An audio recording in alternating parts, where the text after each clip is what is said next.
And hello, everyone. Welcome to another episode of the Backstage Podcast. Thank you so much for tuning in. Much appreciated.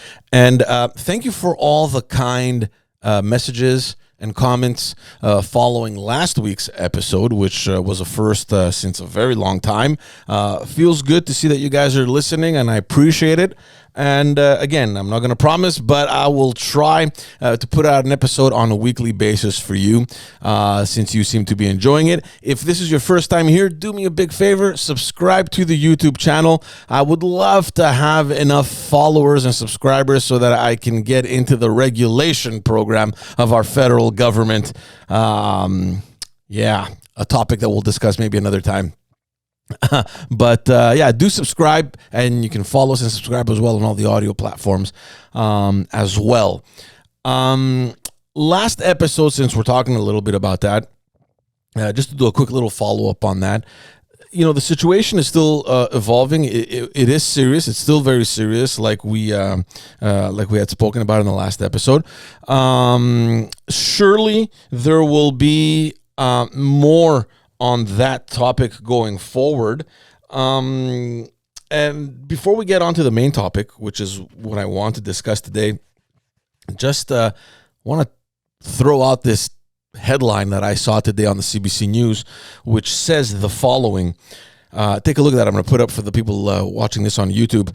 Trudeau looking carefully at releasing names of ex-Nazis in Canada.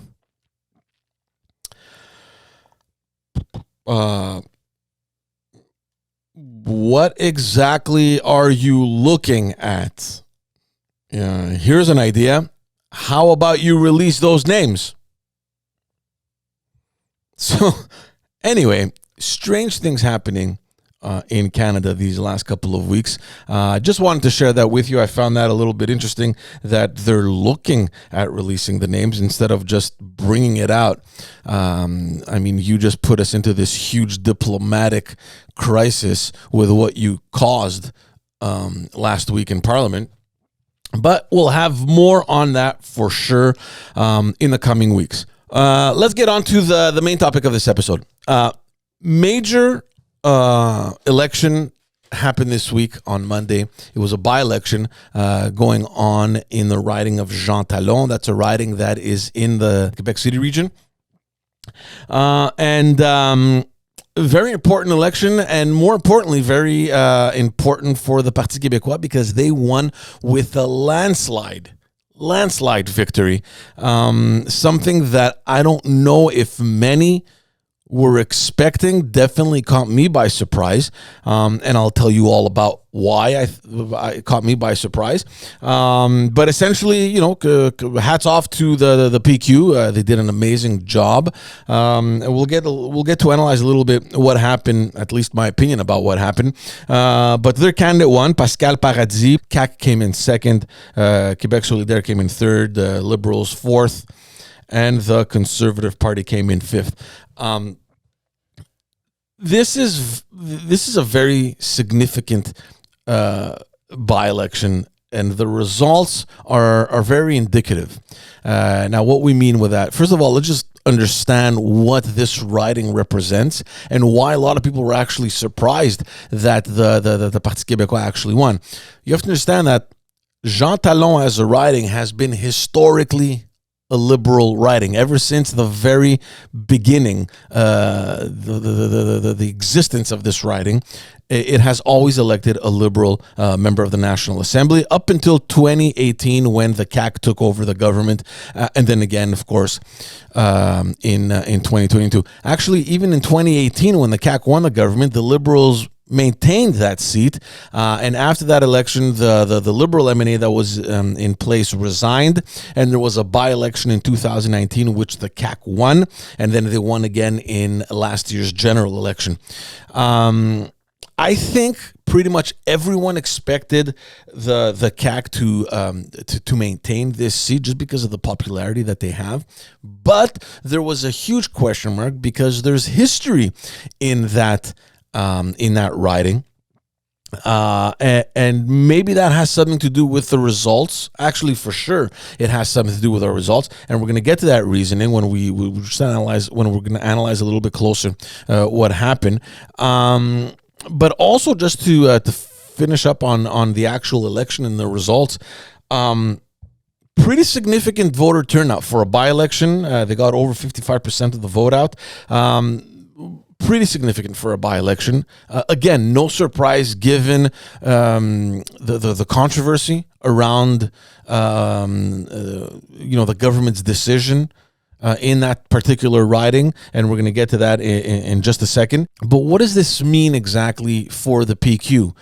Definitely, they will have to work hard in order to maintain that seat, just because of the fact that historically this has been a liberal riding. But what's the reality now for that riding, and especially for the PQ? Keep in mind, like I just told you, this has been a historically liberal riding, but because of maybe the discontent towards the Liberal Party, a lot of those electors shifted over to the CAQ, and pretty much everyone thought that it was going to remain in the CAQ. But with this by-election, I'm almost confident that the PQ right now is focusing a lot on maintaining that work, their presence in that riding. They want to keep that riding, and the reason it's going to be difficult for them to hold this riding is because it's difficult to imagine this kind of turnout and the results that came out of this election happening again in the next general election. And the reason why I think that is nearly impossible from happening again, we're going to get to that a little bit later when we're going to analyze this. But before we get to that, why did this happen? Why was there a by-election? And why did the PQ do so well in this by-election? We have to go back to the previous general election, which happened last year in 2022, in October 2022. So it's not that long ago. I mean, it's been almost a year since the last general election. And if you guys remember, last general election, one of the main promises, a key promise in the CAQ platform, was the creation of this third connection between Quebec City and Lévis, which is across the river.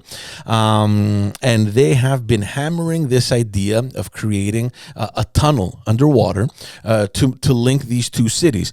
And this apparently was very popular. It was a huge promise that the CAQ made. There's a reason why they made this huge promise, because I'm willing to assume that there was enough support for this project on either side of the river, from Quebec City and from Lévis. In fact, a lot of the CAQ's candidates won that election in that region based on that main promise that they made.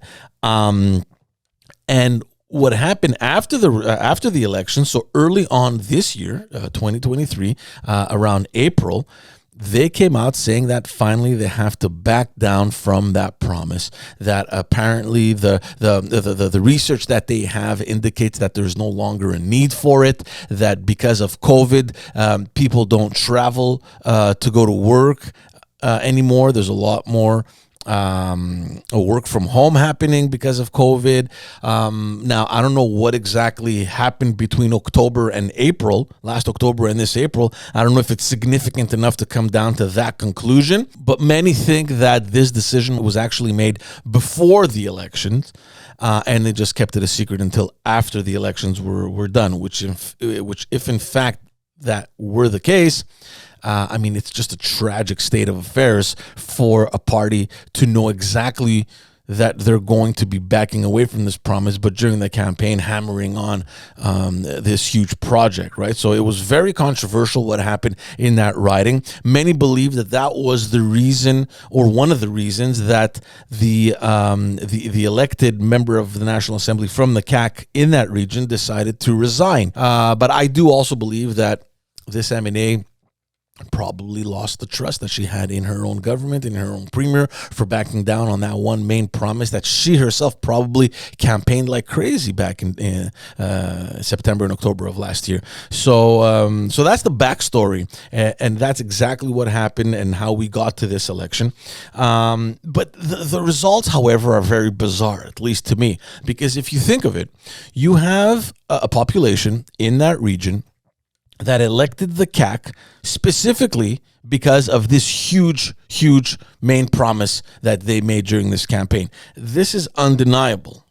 The creation of this link between these two cities was pretty much all they campaigned on, especially in that region, because obviously it affects the electors in that region. And the people elected the CAC with a resounding majority. So the fact that the people elected the party based on that one promise, especially in that region, is indicative that they were in favor of the project. Obviously, there's a lot of frustration.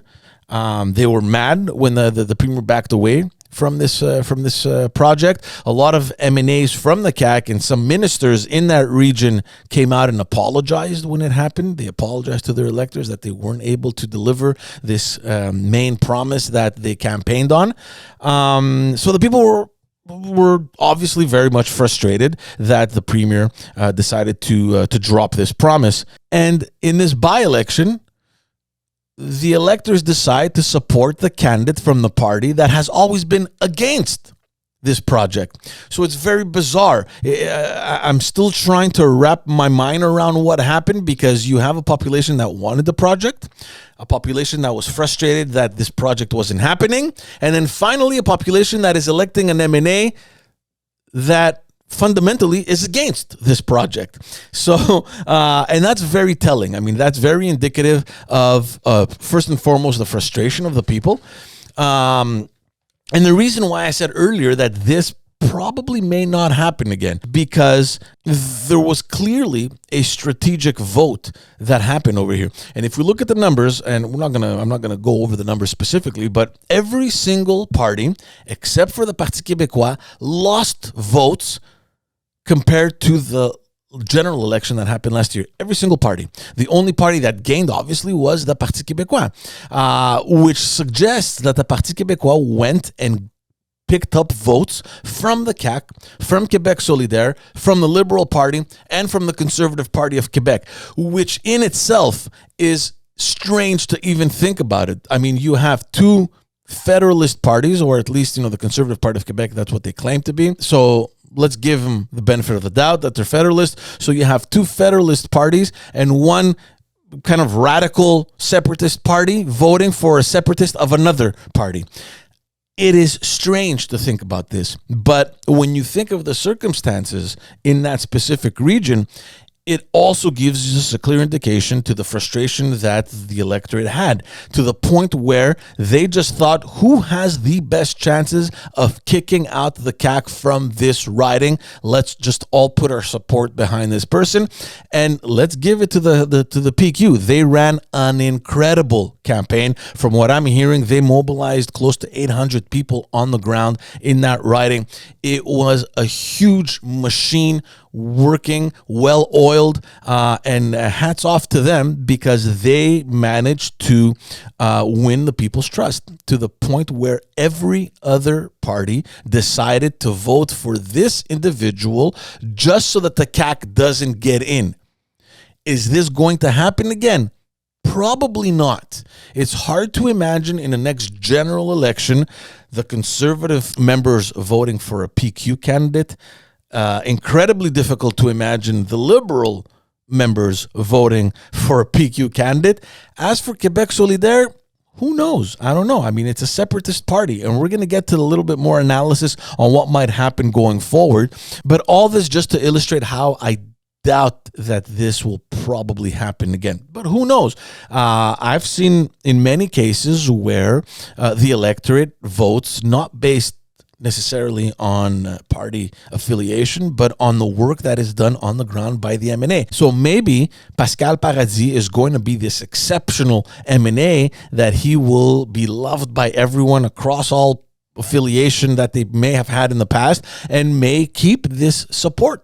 So maybe, I don't know, I'm willing to give them the benefit of the doubt, and who knows what the future holds, but difficult to imagine this happening again, which is why I said that the PQ needs to work incredibly hard on maintaining this seat, which means that Pascal Paradis needs to be present. He needs to make people love him, and that's not necessarily easy. Now, let's look at the aftermath of this by-election. On the night of the election, obviously, traditionally all the leaders of the party come out and, they give the regular, the speech they give. They thank the volunteers. If they won, obviously they're happy. If they lost, obviously they're sad. And one thing I noticed was Premier François Legault came out and took immediately the blame entirely. He specifically said that his candidate did not lose this election. He lost this election. He took the entire blame. He took the entire responsibility of this defeat, which I guess it's the honorable thing to do. We don't see that very often in politics, so you got to give that to him. But here's where the nonsense begins, because immediately the day after, he came out and said that his party needs to take lessons from this message that the electorate of Jean-Talon, sent to them on that day, that they need to reflect upon that result and take away any lesson that they can. And he opened the door and he said that he was willing to revisit the question of rebuilding that link between the cities, this third connection between Quebec City and Lévis. And this is what is really nonsensical to me. You just did a campaign less than a year ago, and this project was central to your platform. It was one of your main promises and probably the biggest promise in that specific region. One would assume that if that promise is central to your campaign, that it is so because you have the approval of the population, that you are confident that this is what people want, which is why you incorporated it in your platform. You campaigned on that, and now because you pulled out of that project, the people sent you the message. So it is pretty clear in my mind that you know what the people want in that region because you promised it to them. They gave you enormous support because of that promise. And when you backed out of that promise, they told you, well, take care, buddy. We're done with you. So I think it's pretty clear what the people want. But besides that, if you're thinking now that we're going to consult with the people to see what they want and we're open to revisiting this question, what does that mean? Because when I heard that coming out of our premier's mouth, initially I had a couple of questions. First question, did you not consult the population initially when you made this promise central in your platform? How did you make this promise without knowing what the people wanted? I think they knew what the people wanted, and which is why they made that promise. Why they backed out of it, I mean, we can get into that, but that's a whole other episode. But to come out now and to say that we're going to consult the population to see what they want, it kind of makes you look ridiculous, because what happened initially? Did you not consult? I don't understand. How was this promise made if you hadn't consulted, but you're going to consult now? Also, earlier this year in April, when you came out and said, well, we have a study that shows us that there's no longer a need for it. Well, what are those results? What kind of research was this? Because you just won the election based on this promise that you made in that region. And then suddenly, just a couple of months later, you have research telling you that it is no longer feasible, or that there's no longer any need for it. There's a lot of question marks and there's a lot of contradicting elements into what the premier is saying. And I honestly think that they were caught a little bit with their pants down on this one. Clearly, the opposition has chewed them up on it. And I think in general, Premier Legault has kind of lost a little bit of credibility on this one matter. Let's not forget the fact that there's probably a lot of people in his caucus and probably in his ministerial cabinet that initially were very upset about him backing away from this project. And when they lost this election, they probably went and said, hey, I told you so. This was a mistake. How did this even happen? You should not have backed out of this project. And I think they're revisiting maybe their own frustration from last April, because for sure there were MNAs and ministers from that region that were not happy with that decision. And if we go back and look at all the press that came out, a lot of them weren't even aware that this decision was being made. So I don't think they were fully consulted either as MNAs or as ministers in his team. So I think he's kind of trying to repair a little bit the situation, but he's coming out looking more and more like a fool a little bit. So that's what's happening. This is interesting to me, at least, because we're seeing something completely new happening, especially for the PQs. And it's obvious that they're on cloud nine with this victory, and good for them. They earned it, and they deserve that victory. But what happens going forward now? What messages can we get out of these results? When I saw the results, obviously I was in shock. I wasn't expecting these kind of results. I was definitely expecting the CAQ to win, probably with a much smaller split than the general election because of all this frustration, but definitely wasn't expecting the PQ to go and pick up votes from every other party. I don't think anybody was expecting that. Probably the PQ was, because they were on the ground, and from what they were saying, they were seeing a lot of enthusiasm from the door-to-door and from the calls that they were making. So they knew a little bit what was happening on the ground. But what happens going forward? Is this the trend that we're going to have to look out for going forward? Is this indicative of something that is to come? Is the separatist vote that the PQ lost since 2014 slowly going back home? Are they picking up all that vote that they lost and all those members that they lost to Québec Solidaire? Are they coming back home? Are they picking up all the members that they lost to the CAQ? Are those guys coming back to the PQ? Are they seeing a little light at the end of the tunnel? And it's not just a light at the end of the tunnel. I mean, that light has been there. Let's be honest here. The PQ ran an excellent campaign in 2022. They've been surfing on this momentum ever since that campaign, and they've been just hitting one success after another since the beginning of this legislature. So is that happening? Are we going to see that kind of trend? Because if that is really happening, then François Legault is in deep trouble, especially in the regions, if all his vote goes back to the PQ, and if the Québec Solidaire vote goes to the PQ as well. So that's definitely something to be thinking about. Also, we have to look at the Liberal Party. Let's not forget, this has been a historically liberal riding, and to see the results that the Liberal Party got, it's frankly disastrous. And let's be honest over here, the Liberals threw everything they had into this campaign. So if this was the best that they could do at this present time, we all know that they've been suffering financially. It was a huge loss last campaign for them.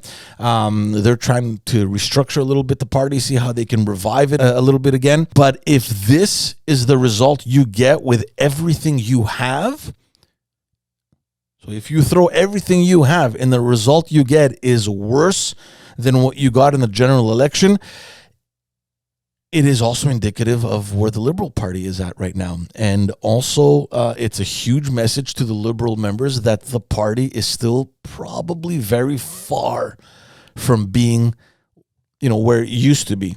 I think a lot of the members of the Liberal Party also are aware of this reality. And we'll see exactly what happens. There's a huge convention happening in a week from now, so we're going to see what is being discussed over there and how the party puts in place this strategy for its renewal. So that's going to be interesting to see, because I think that nobody was expecting these results. Again, keep in mind that probably these results aren't going to repeat themselves in a general election. So I think that the Liberal Party has some hope over there of probably doing better in the next election, especially if they continue to work hard in Parliament and to troll the government like they're supposed to. They seem to have penetrated this armor that for a very long time seemed impenetrable over at the CAQ. They've been surfing on this honeymoon ever since 2018, and they seem now that maybe things are going to start getting a little bit more difficult from here on. So we'll see how the different oppositions kind of take advantage of this weakness that the CAQ has shown in the last couple of weeks or months. So there you have it, folks. Let me know what you think of this election. I don't know if you followed it. I don't know if you're a geek as much as I am with these these things? Probably not. But I think everyone that is kind of interested in provincial politics was looking out for that election to see how it was going to turn out. And obviously, it doesn't really affect anything. I mean, François Legault still has a resounding majority in Parliament, but the results coming out of by-elections are usually indicative of certain trends, certain adjustments perhaps that need to be made, whether you're in opposition or in government. And that's exactly what happened this time around. So very interesting things happening over at the Parliament in Quebec City. I hope you enjoyed this episode. I will probably be back next week. If not, please don't hold it against me. I'll be back probably soon after that. Thank you so much for tuning in. Tell me what you think. Leave me some comments, share, like, and subscribe to all platforms. And thank you very much. See you guys all soon. Ciao.